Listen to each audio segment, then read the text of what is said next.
ഒടുവിലത്തെ കേരളത്തിലെ ഉപതെരഞ്ഞെടുപ്പ്, ഇതിന് രണ്ടിനും മുൻപായി നടക്കുന്ന ഒടുവിലത്തെ ഉപതെരഞ്ഞെടുപ്പാണ്. ഈ തെരഞ്ഞെടുപ്പിൽ മത്സരിക്കുന്നത് സ്ഥാനാർത്ഥി മാത്രമല്ല, ജനങ്ങളാണ്. നാടിന് നന്മ വരണം എന്നാഗ്രഹിക്കുന്ന ജനങ്ങൾ. ജനം ജയിക്കുന്ന തിരഞ്ഞെടുപ്പായിരിക്കും ഈ തിരഞ്ഞെടുപ്പ് എന്ന് ഉറപ്പാണ്.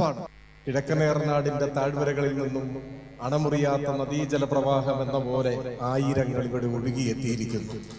തിരയൊടുങ്ങാത്ത ആവേശത്തിന്റെ കടലിരമ്പമായി നമ്മൾ ഇവിടെ ഒത്തുകൂടുകയാണ്. ഞാൻ ഈ കൺവെൻഷൻ തുടങ്ങിക്കഴിഞ്ഞാണ് എനിക്ക് ഇങ്ങോട്ട് വരാൻ സാധിച്ചത്.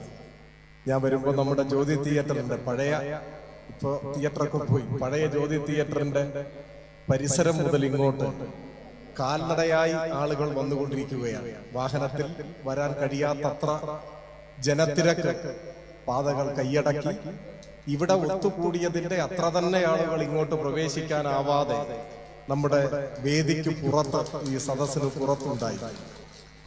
ഇവിടെയെല്ലാം ഒത്തുകൂടിയിട്ടുള്ള എല്ലാ മനുഷ്യരുടെയും ഉള്ളിലുള്ളത് ഇടതുപക്ഷത്തിന്റെ മഹാവിജയം എന്ന ഒരൊറ്റ വികാരം മാത്രമാണ്. നമ്മുടെ നാട് നിലമ്പൂർ ചരിത്രത്തിൽ സവിശേഷമായി അടയാളപ്പെടുത്തിയ ഒരു നാടാണ്. മഹത്തായ ഇതിഹാസ സമാനമായ സമര പോരാട്ടങ്ങളുടെ ത്യാഗസമ്പൂർണമായ അനുഭവങ്ങളുള്ള വീരസാഹസികമായ ചരിത്രമുള്ള ഒരു നാടാണ്. മുഖ്യമന്ത്രി വാരിയംകുന്നത്ത് കുഞ്ഞഹമ്മദാജിയെ കുറിച്ച് സംസാരിക്കുകയുണ്ടായി. ബ്രിട്ടനോട് ഏറ്റുമുട്ടി വാരിയംകുന്നത്ത് കുഞ്ഞഹമ്മദാജി ഒരു സ്വതന്ത്ര പരമാധികാര രാഷ്ട്രം സ്ഥാപിച്ചു. നമ്മുടെ ചരിത്രം അത്തരം കാര്യങ്ങളൊന്നും വിശദമായി പരാമർശിക്കാറില്ല. ബ്രിട്ടീഷ് ഇന്ത്യക്കകത്ത് ബ്രിട്ടനെ വെല്ലുവിളിച്ച് ബ്രിട്ടനോട് ഏറ്റുമുട്ടി ഒരു സ്വതന്ത്ര രാഷ്ട്രം സ്ഥാപിച്ചു.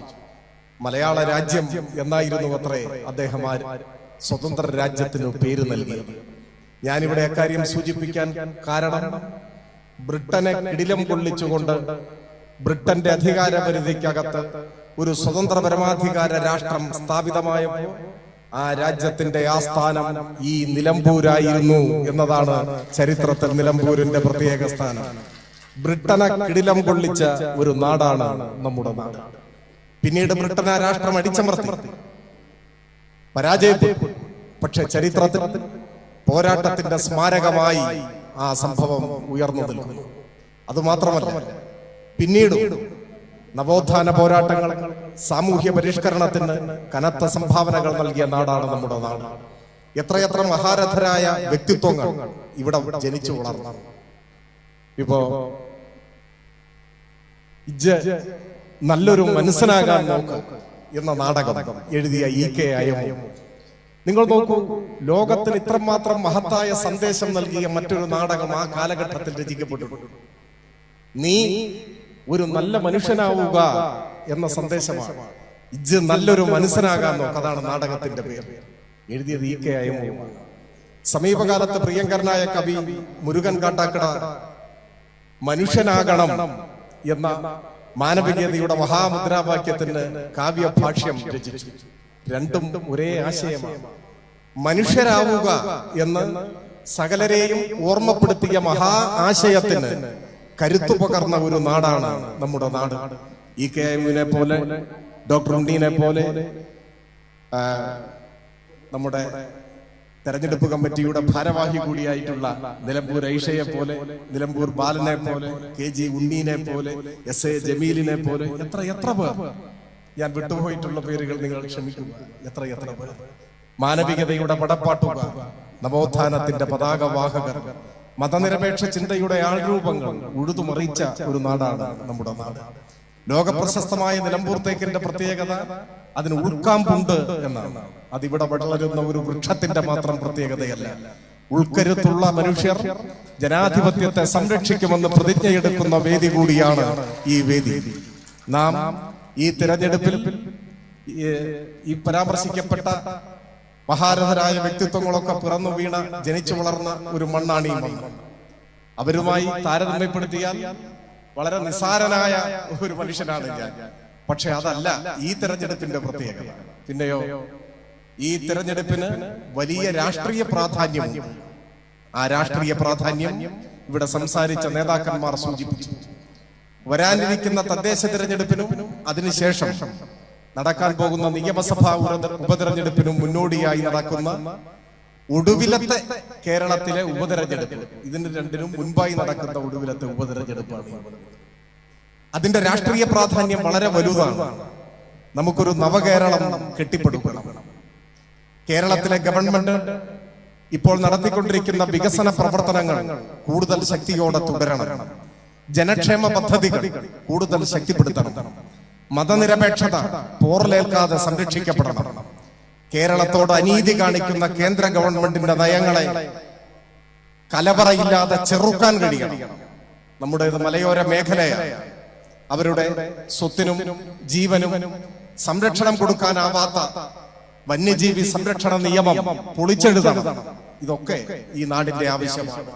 അതിനെല്ലാം മുന്നിൽ നിന്ന് നയിക്കാൻ ഇടതുപക്ഷത്തിന് മാത്രമേ സാധിക്കൂ എന്ന് ഈ നാട് തിരിച്ചറിഞ്ഞതിന്റെ സാക്ഷ്യപത്രമാണ് ഇവിടെ ഇരമ്പിയെത്തിയ ഈ ജനക്കൂട്ടം, മഹാസഞ്ചയം.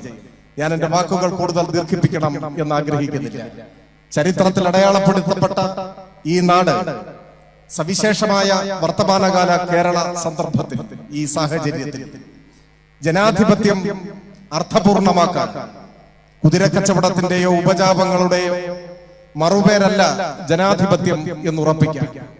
മതനിരപേക്ഷത എന്തു വില കൊടുത്തും സംരക്ഷിക്കും എന്ന് പ്രതിജ്ഞ ചെയ്യാൻ ഒക്കെ അത് ഉറപ്പുവരുത്താൻ ഈ നിലമ്പൂരിൽ ഇടതുപക്ഷ ജനാധിപത്യ മുന്നണി വിജയിച്ചേ തീരൂ. ആ വിജയം ഉറപ്പുവരുത്തുന്നതിന് പ്രതിജ്ഞയെടുത്ത് കടന്നു വന്നവരാണ് ഇവിടെ ഒത്തുകൂടിയത്. നിങ്ങളുടെ കണ്ണുകളിലെ ആത്മവിശ്വാസത്തിന്റെ തിളക്കം കാണുമ്പോൾ എനിക്ക് ഉറപ്പാണ് ഈ നാട് പുതിയൊരു ചരിത്രം സൃഷ്ടിക്കും.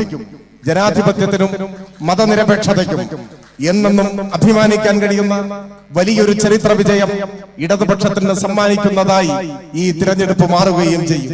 ചരിത്രത്തിൽ സമാനതകളില്ലാത്ത മഹത് വ്യക്തിത്വമായിരുന്ന സഖാവ് കുഞ്ഞാലി, ഏറനാടിന്റെ വീരപുത്രൻ എന്നാണ് കുഞ്ഞാലി അറിയപ്പെടുക.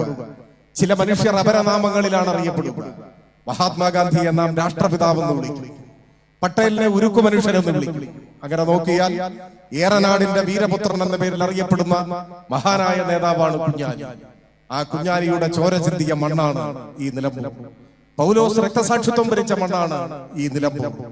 അവരെല്ലാം കാട്ടിയ പാതയിലൂടെ കൂടുതൽ ആത്മവിശ്വാസത്തോടെ, ധീരതയോടെ ശരിയായ രാഷ്ട്രീയം ഉയർത്തിപ്പിടിച്ച് ജനങ്ങളെ ബാധിക്കുന്ന പ്രശ്നങ്ങളാണ് ഞങ്ങളുടെ അടിയന്തര കർത്തവ്യങ്ങൾ എന്ന പ്രഖ്യാപനവുമായി ഇടതുപക്ഷ ജനാധിപത്യ മുന്നണി മുൻപോട്ട് പോകുമ്പോൾ മഹാവിജയം ഈ നാട് സമ്മാനിക്കും എന്ന് തന്നെയാണ് കഴിഞ്ഞ 2 ദിവസം, ഇന്നലെയും ഇന്നുമായി നിലമ്പൂർ നിയമസഭാ മണ്ഡലത്തിൽ അങ്ങോളം ഇങ്ങോളം ആർത്തിരമ്പുന്ന ഈ ആവേശക്കടലിന്റെ തിര സൂചിപ്പിക്കുന്നത്.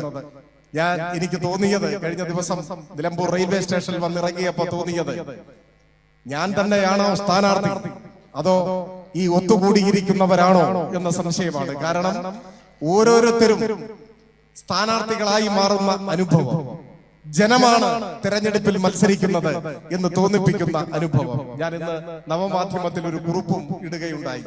ഈ തെരഞ്ഞെടുപ്പിൽ മത്സരിക്കുന്നത് സ്ഥാനാർത്ഥി മാത്രമല്ല, ജനങ്ങളാണ്. നാടിന് നന്മ വരണം എന്നാഗ്രഹിക്കുന്ന ജനങ്ങൾ. ജനം ജയിക്കുന്ന തിരഞ്ഞെടുപ്പായിരിക്കും ഈ തിരഞ്ഞെടുപ്പ് എന്ന് ഉറപ്പാണ്. ഞാൻ ചുരുക്കുന്നു. ഏറെ പ്രിയമുള്ളവരെ, നിങ്ങളോട് വോട്ട് ചോദിക്കുന്നത് കടന്ന കൈയാണ്. ഇടതുപക്ഷത്തിന്റെ വിജയം ഉറപ്പാക്കാൻ ഇടതുപക്ഷ ജനാധിപത്യ മുന്നണിയുടെ സ്ഥാനാർത്ഥിയായി നിങ്ങൾക്ക് വേണ്ടി ഈ തിരഞ്ഞെടുപ്പിൽ മത്സരിക്കുന്ന എം സ്വരാജ് എന്ന എന്നെ ചുറ്റിക അരിവാൾ നക്ഷത്രമടയാളത്തിൽ വോട്ടുകൾ രേഖപ്പെടുത്താൻ ഈ നാട്ടിൽ എല്ലാവരെയും പ്രേരിപ്പിച്ചുകൊണ്ട് ഈ തെരഞ്ഞെടുപ്പ് വിജയത്തിൽ പങ്കാളികളാവണം എന്ന് അഭ്യർത്ഥിക്കുന്നു. നമുക്ക് ഒരുമിച്ച് ജയിക്കാം എന്നാശിച്ചുകൊണ്ട് നിർത്തട്ടെ. അഭിവാദനങ്ങൾ.